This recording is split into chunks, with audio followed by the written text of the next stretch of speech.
actually organizing myself right now as we speak in terms of doing some more work for Carnival next year. And also I'm working on some reggae music out in Jamaica. I recently came back from Jamaica. Yes. That is going great. That is going really great. I mean, I met a lot of different people. I'm working with Birch from Birch Hill Records. I'm working with Chronic's team of people. So I'm doing some work with them. You know, that was one of my, how should I say, one of my wishes, you know, to be around certain reggae producers that have a really good ear for the music, and not just a good ear for it, you know, musically speaking, but spiritually wise, you know. So seeing that, you know, how Chronix and his team, how they live, how music is a way of their life, you know, that kind of really influenced me a lot. So this is why I'm kind of sticking to their team, and you know, I've decided to do some work with them. For next year, I'm just really going with it. I'm just going with the flow. I'm not gonna let it stress me, because it can stress you.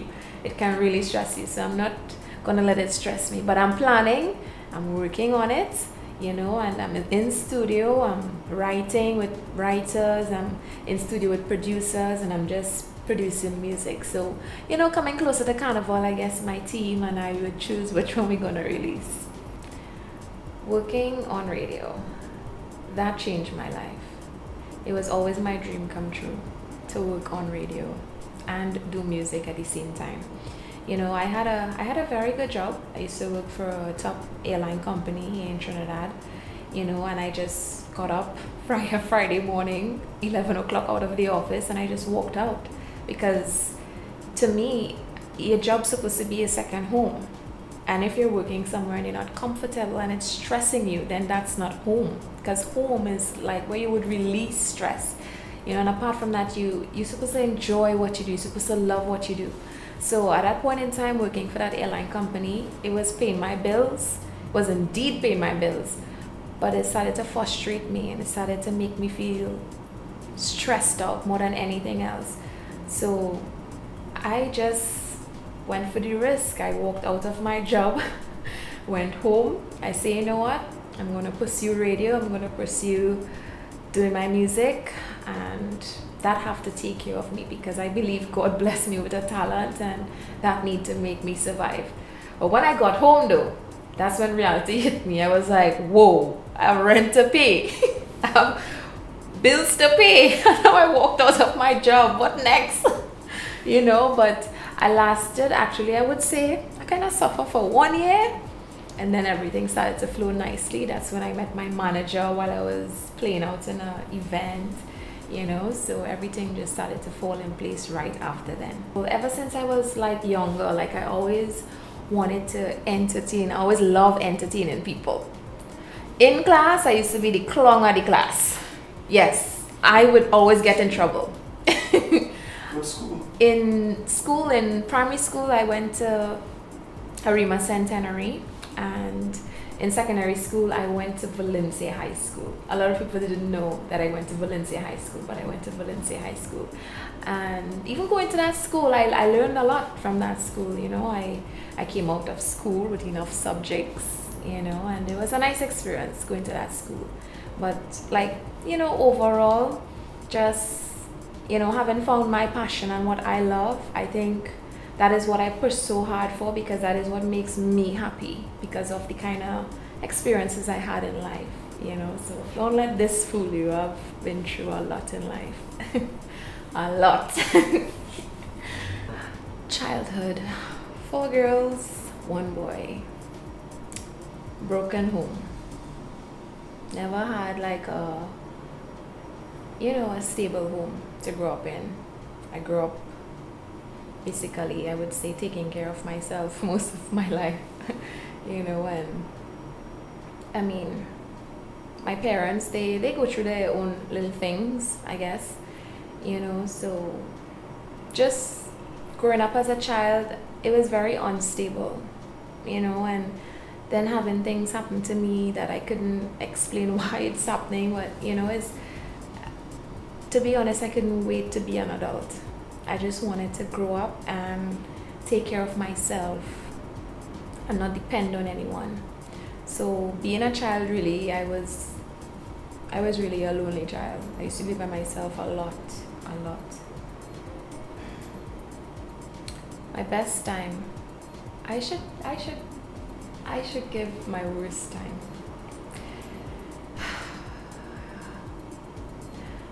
My worst time,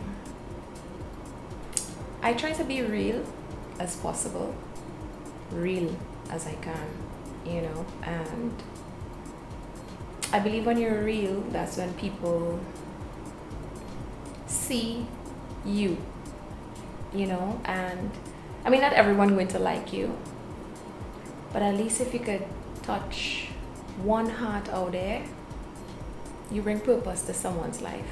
That's what living is about. So in terms of the worst, I would have to say I've been through a certain experience in my life growing up, which I had to deal with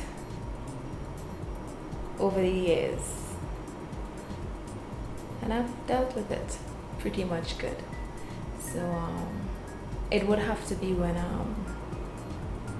I was molested at the age of 14. Yeah, by a very close family member. That was the worst time. But the happiest, the best time was when I found out that I have talent, and I know what my purpose is, and I know what my talent can do for me, and that is music. God blessed me with a voice, and I found happiness in that. And this is why I pushed so hard for my music, and even for holding on my career, being on radio and just being around music altogether. It takes me away from everything. So at that age, when I found out, you know what, I can sing and it can take care of me, I can use my voice and it can take care of me, who am I to fear when God blessed me with something like that? So yeah, and it even made me overcome the worst time in my life. The person that really believed me and rescued me, I would have to say, is my mother. She believed me straight off the bat. This is why I always respect her, and I always have a special love for her in my heart, because nobody else believed me, only my mother. And what made me speak up about it is that when it was happening to me, I didn't know what was going on. So I accepted the fact that maybe this is what I have to go through before I reach adult. You know, probably every young girl like myself have to go through this. I didn't even know. I was 13, 14. I had no clue at all. I never even had a kiss from a boy at that age, you know. But I went to school one day, and some police officers, some women, they came in school and they had a seminar for the girls and the guys. And funny enough, that seminar was about molestation, rape, all these child abuse in the home, things that it can lead to. And a police officer, a woman, she started to speak about her life growing up, what her uncle did to her, you know. And she spoke to us in such a way, sharing her story and letting us know if it is we don't speak up now, you know, it can be very dangerous in the long run. You know, more things can happen, and for us, not just emotionally or physically dangerous, but mentally it can be dangerous for you if it's happening to you, not just females but males as well. And I think the last thing that really touched me is when she mentioned that she was giving a story of what a little girl went through in her neighborhood, and she died. Her abuser killed her, yeah, but made the family look as though if made it out to be, you know, to the girl's family that, you know, she probably, you know, had food poisoning, but he killed her. So I think that kind of scared me, and I decided to instantly, that same day when I went home, I went to buy a phone booth. I had some money, and I called my mother and I told her, and she believed me straight off the bat. And everything was dealt with from there. Ever since, it was kind of it was a lot to go through, you know, from 13, 14 to even now, because it's something that you have to live with for the rest of your life. It can change you for the good or for the bad, for even worst, you know. And I always tell, like, you know, like my close friends, I always tell them that even if, you know, you've probably been through something like this, it's better you speak up now than later on in life.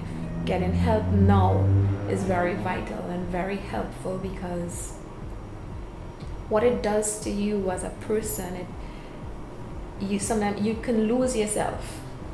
You can lose yourself, you know. And there are so many different phases you go through as you get older from things like this happening to you.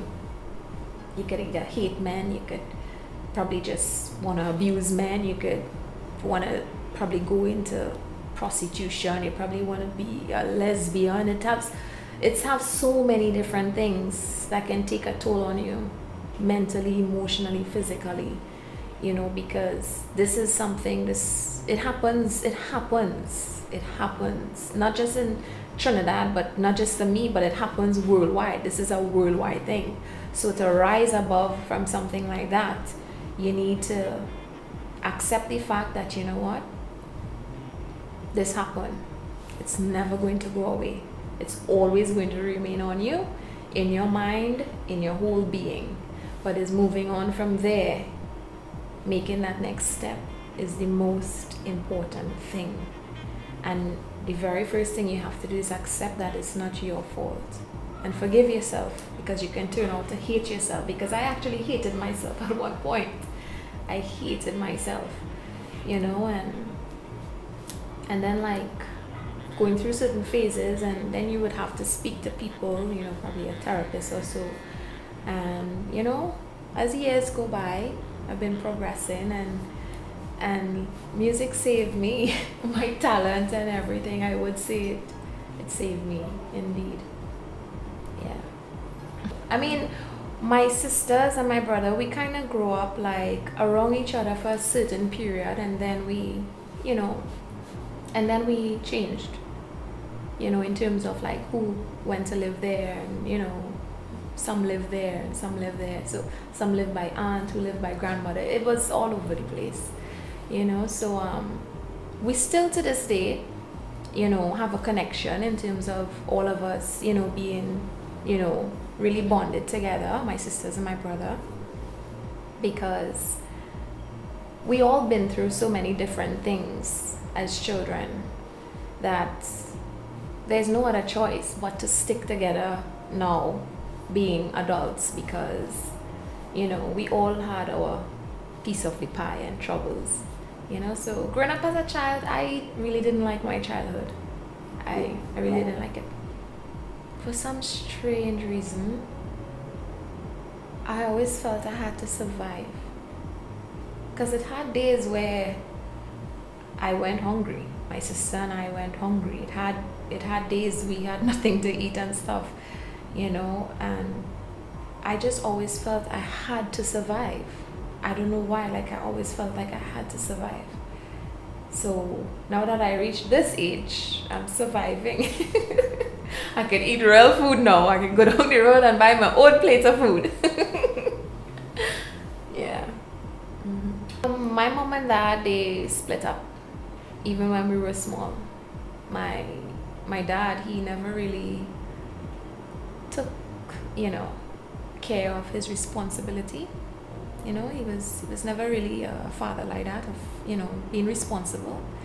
You know, but my mom, she always tried her best to hold it down, you know, despite whatever. I mean, she made her mistakes and stuff, but she always tried her best to, you know, try to be there for us, whatever little it is. So I give her full respect for that, you know. But they themselves, it's like when you have parents and they themselves are, how should I say, they are affected by the life they grew up in.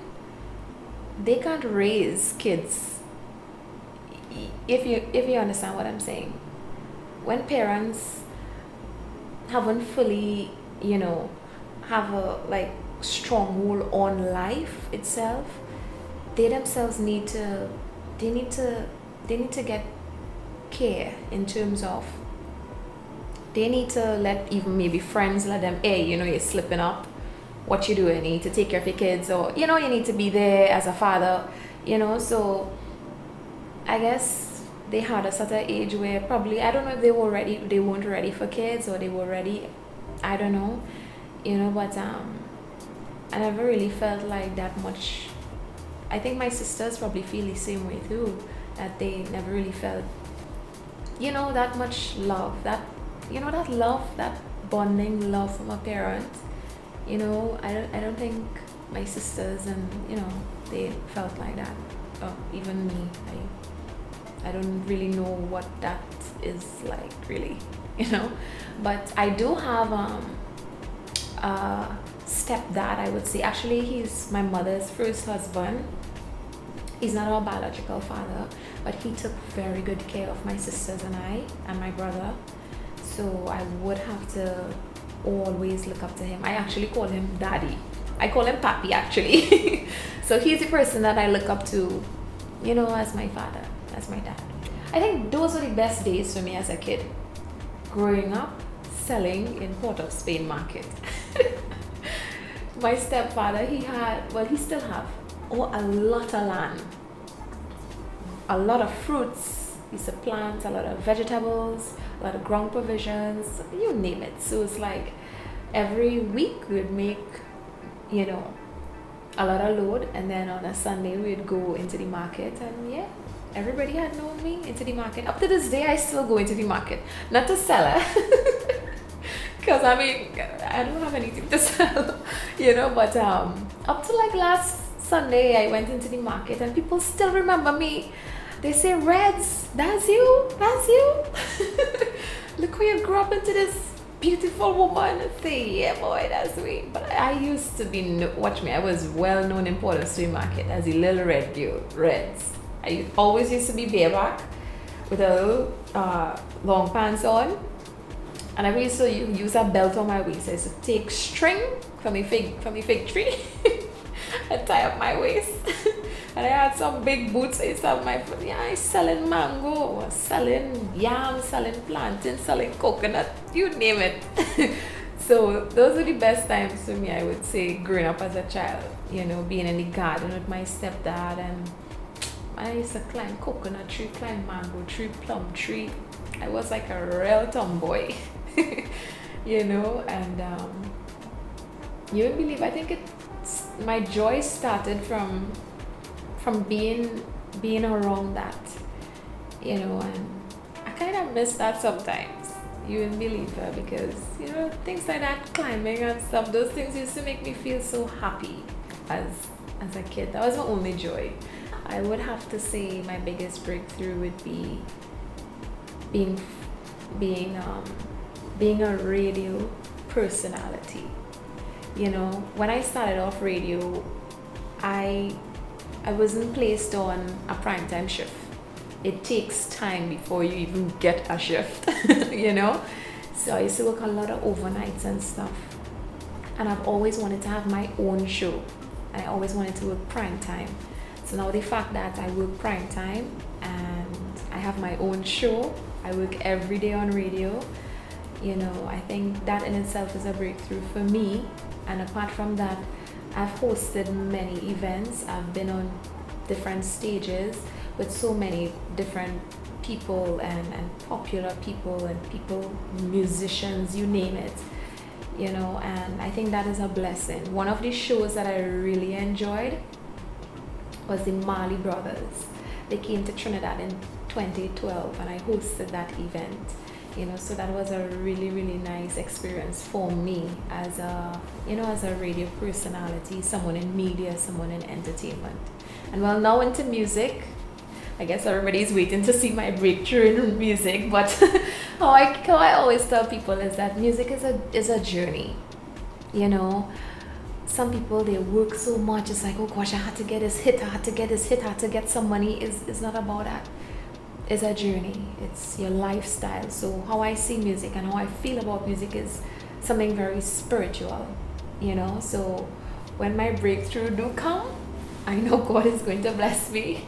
So I'm not even worried about it. I tell people, don't worry about me. Hit or no hit, I'm still doing my music, you know. Yeah. Never to judge people. Never to judge anyone. Me myself, I don't like being judged, you know, and because of that, it's not good to judge people. It's not right. Not just being right, but you never know a person's experience or lifestyle or how they would live.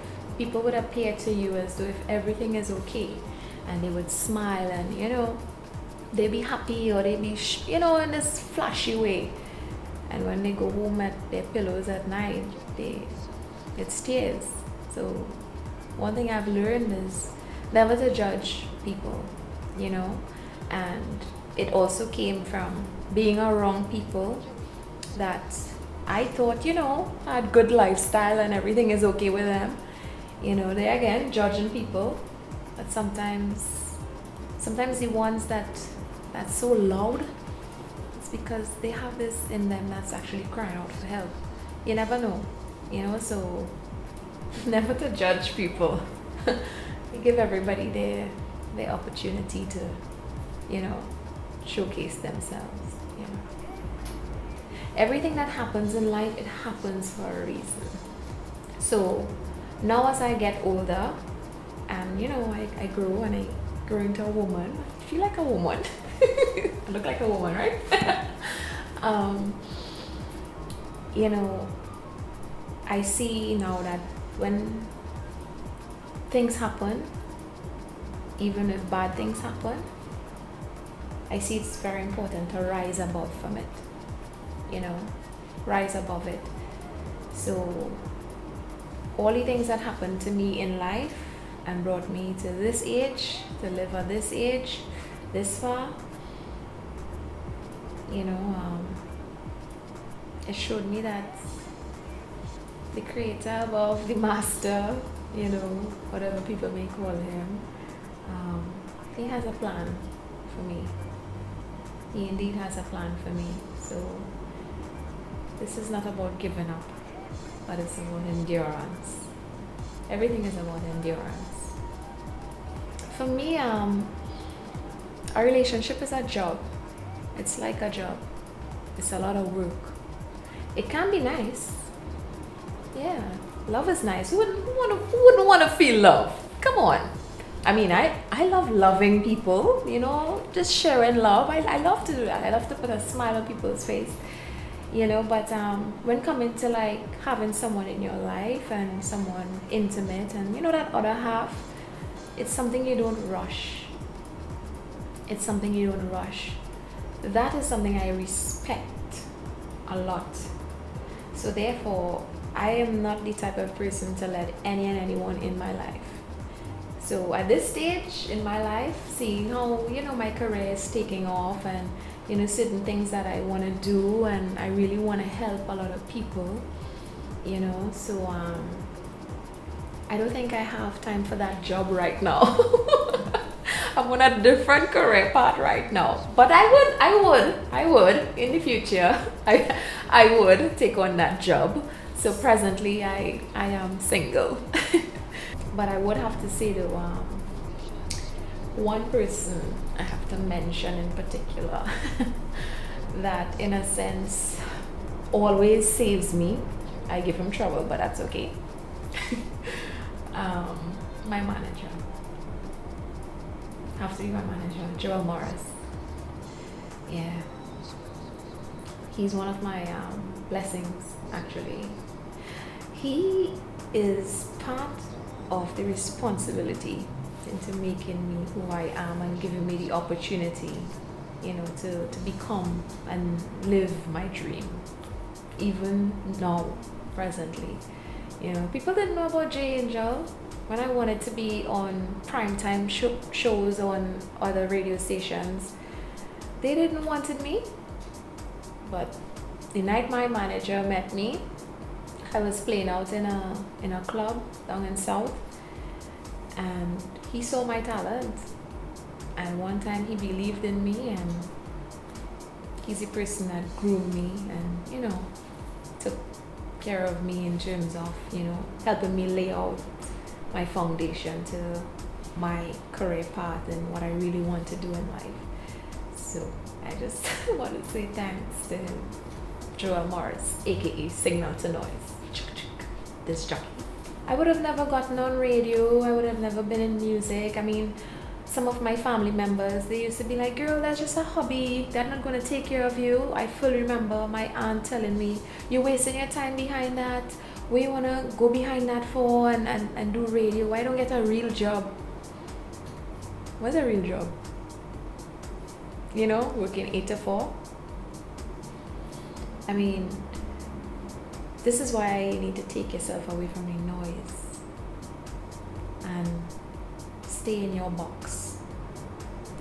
Because what I've noticed as a young person, society feeds us so many different things.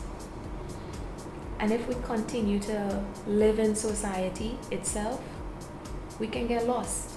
We may not even know what we can truly do.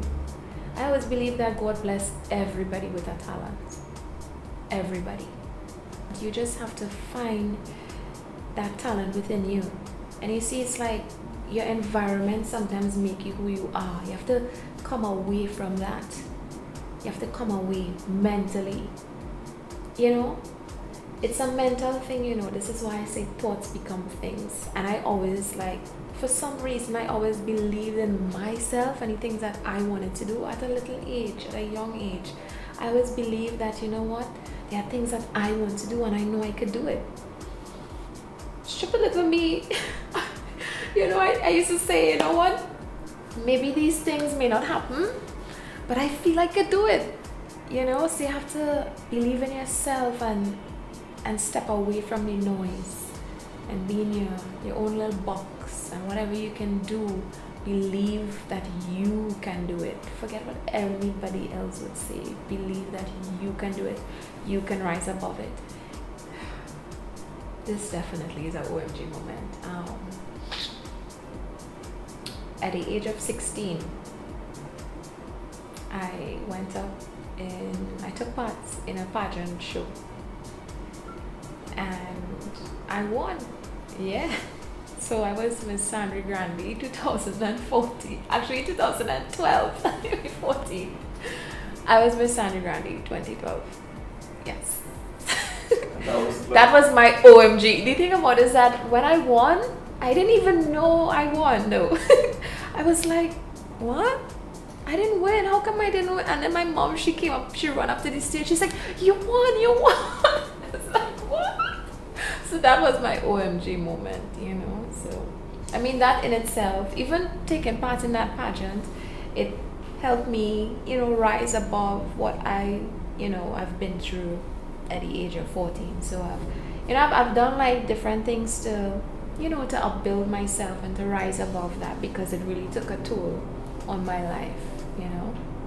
Everything begins with a thought. Everything begins with your mind. So be careful of what you let into your mind and what you think about. So I try to maintain this sane, even though I may get stressed out sometimes. I mean, we're all human, you know. Sometimes we get depressed, we get angry. So I just try to live by this saying, thoughts become things.